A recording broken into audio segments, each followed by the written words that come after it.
प्यारे बच्चों, आपका डीएलएड मैथ में बहुत बहुत स्वागत है। आज हम 3 टॉपिक के बारे में चर्चा करेंगे। भाज्य संख्याएं, अभाज्य संख्याएं और सह अभाज्य संख्याओं के बारे में। कुछ क्वेश्चन हैं छोटे छोटे, उनको करेंगे जो बहुविकल्पी में बहुत ज़्यादा पूछे जाते हैं। तो सबसे पहले हम भाज्य संख्याओं के बारे में बात करते हैं।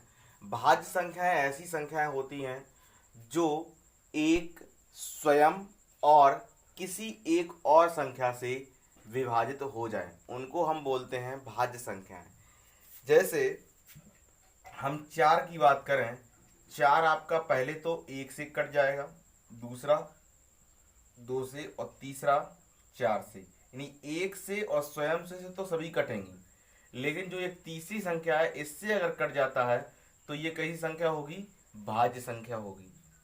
जैसे 6 है, 6 1 से कटेगी, 6 से कटेगी, 2 से कटेगी और 3 से कटेगी। 1 6 के अलावा इनसे कटी है, इसका मतलब 6 जो है वो कई संख्या है? भाज्य संख्या है। तो हमने भाज्य संख्या के बारे में समझ लिया है। अभाज्य संख्याएं क्या होती हैं?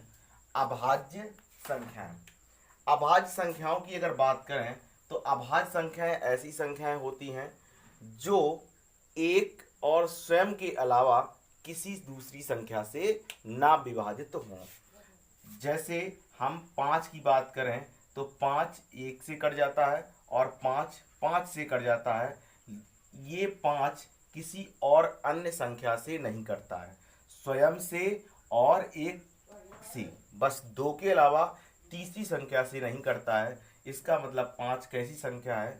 अभाज्य संख्या है। ठीक है। नेक्स्ट है सह अभाज्य संख्याएं। सह अभाज्य संख्याएं क्या होती हैं? ऐसी संख्याएं, इनमें हम 2 जोड़े लेते हैं। सह का मतलब जोड़ा, 2 जोड़े लें। जैसे हम ले रहे हैं 4 और 9, 2 ये संख्याएं हैं। इन संख्याओं में कॉमन फैक्टर एक के अलावा दूसरा नहीं होना चाहिए। जैसे इसके हम अगर गुणनखंड करें 2 गुणे 2, इसके गुणनखंड करें 3 गुणे 3, और इसमें एक और कॉमन फैक्टर होता है, इसमें भी 1 होगा। तो 1 के अलावा और कोई अंक कॉमन ना आए तो हम इस जोड़े को बोलेंगे सह अभाज्य संख्याएं। ठीक है। तो अब हम कुछ क्वेश्चन है जो वो क्वेश्चन करेंगे। लिखा हुआ है पहला क्वेश्चन, छोटी से छोटी व 20 से बड़ी अभाज्य संख्याएं लिखिए। छोटी से छोटी, 20 से बड़ी अभाज्य संख्या, नहीं 20 से तो बड़ी हो लेकिन छोटी से छोटी होनी चाहिए। तो 20 से बड़ी 21, 22, 23, देखिए 21 3 से कट जाती है तो ये अभाज्य संख्या नहीं होगी। 22 11 से कट जाएगी, 2 से कट जाएगी, इसलिए ये अभाज्य संख्या नहीं होगी।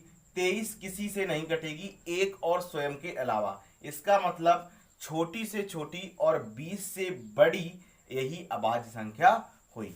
तो ये आपका पहला क्वेश्चन हो गया। नेक्स्ट दूसरा क्वेश्चन दिया गया है, कोई सम संख्या बताइए जो अभाज्य हो। एक कोई सम संख्या बताइए जो अभाज्य हो।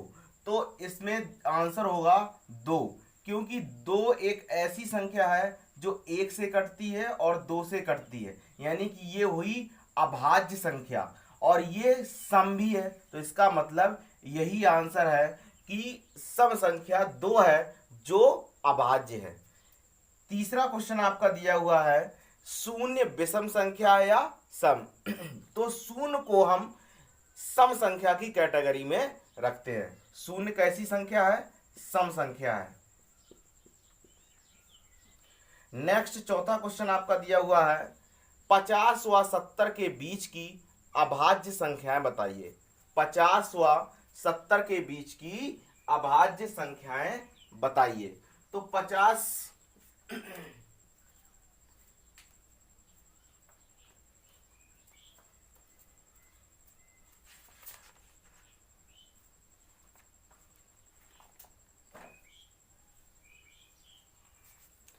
नेक्स्ट क्वेश्चन आपका है, 50 व 70 के बीच की अभाज्य संख्याएं बताइए। चौथा नंबर क्वेश्चन आपको दिया गया है। तो 50 से ऊपर क्या होगा 51, 51 कट जाता है 17×51, यानी कि ये अभाज्य संख्या नहीं होगी। तो आप लोग नोट कर लिए 50 से ऊपर संख्याएं होती हैं 53 होती है, 59 होती है, 61 होती है और 67। ये 50 और 70 के बीच में 4 अभाज्य संख्याएं होती हैं।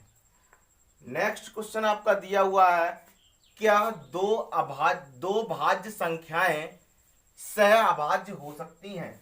दो भाज्य संख्याएं सह अभाज्य हो सकती हैं, तो इसका आंसर होगा हाँ।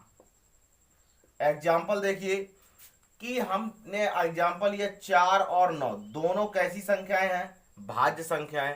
ये क्या सह अभाज्य हो सकती हैं? बिल्कुल, क्योंकि इसमें फैक्टर जो होंगे 1 गुणे 2 गुणे 2 और इसके जो फैक्टर होंगे वो होंगे 1 गुणे 3 गुणे 3। तो एक के अलावा दूसरा कोई फैक्टर कॉमन नहीं है, इसका मतलब ये कैसी संख्याएं हैं? सह अभाज्य संख्याएं हैं। तो बिल्कुल राइट है कि भाज्य संख्याएं सह अभाज्य संख्याएं हो सकती हैं। नेक्स्ट क्वेश्चन है, क्या सभी अभाज्य संख्याएं विषम संख्याएं होती हैं? सभी अभाज्य संख्याएं कौन कौन सी होती हैं? 2 होता है, 3, 5, 7, 11, 13, 17, ऐसे और आगे। तो बोला गया है क्या सभी अभाज्य संख्याएं विषम संख्याएं होती हैं? 2 कैसी संख्या है? सम संख्या है। तो नहीं, क्योंकि 2 एक ऐसी अभाज्य संख्या है जो सम है। नेक्स्ट क्वेश्चन आपका दिया हुआ है, छोटी से छोटी अभाज्य संख्या बताइए। छोटी से छोटी अभाज्य संख्या आपकी कितनी होगी? 2 होगी, क्योंकि 2 से छोटी अभाज्य संख्या नहीं होती है। नेक्स्ट है, किसी परिमेय संख्या के समतुल्य परिमेय संख्याएं होती हैं। एक परिमेय संख्या हम 1/2 लेते हैं, ये एक परिमेय संख्या है, इसके समतुल्य कितनी परिमेय संख्याएं होती हैं? क्वेश्चन के कहने का मतलब ये है। तो इसमें हम 2 का गुणा करते हैं, नीचे 2 का करते हैं, कितना है? 2/4, इसकी समतुल्य है। इसमें 2 का गुणा करते हैं, नीचे 2 का करते हैं, यानी कि 4/8, इसकी समतुल्य है। इसमें 2 का गुणा करते हैं, इसमें 2 का करते हैं, तो हो जाएगा आपका 8/16, इसकी समतुल्य है।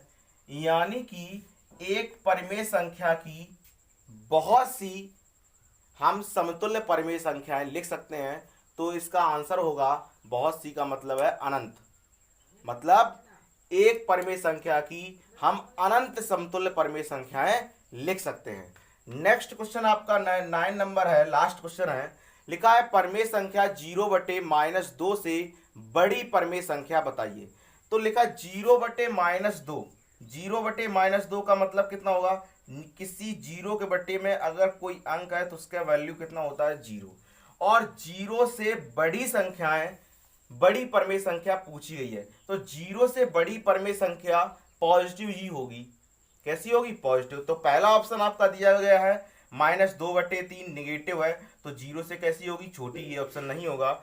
नेक्स्ट आपका दिया गया है 3/-5, ये भी निगेटिव है, ये भी ऑप्शन आपका नहीं होगा। नेक्स्ट दिया हुआ है -5/-7 है, उसमें -5/-7 है, उसको ऑप्शन को सही कर ले रहा है, तो माइनस से माइनस कट जाएगा और ये आपका क्या हो जाएगा?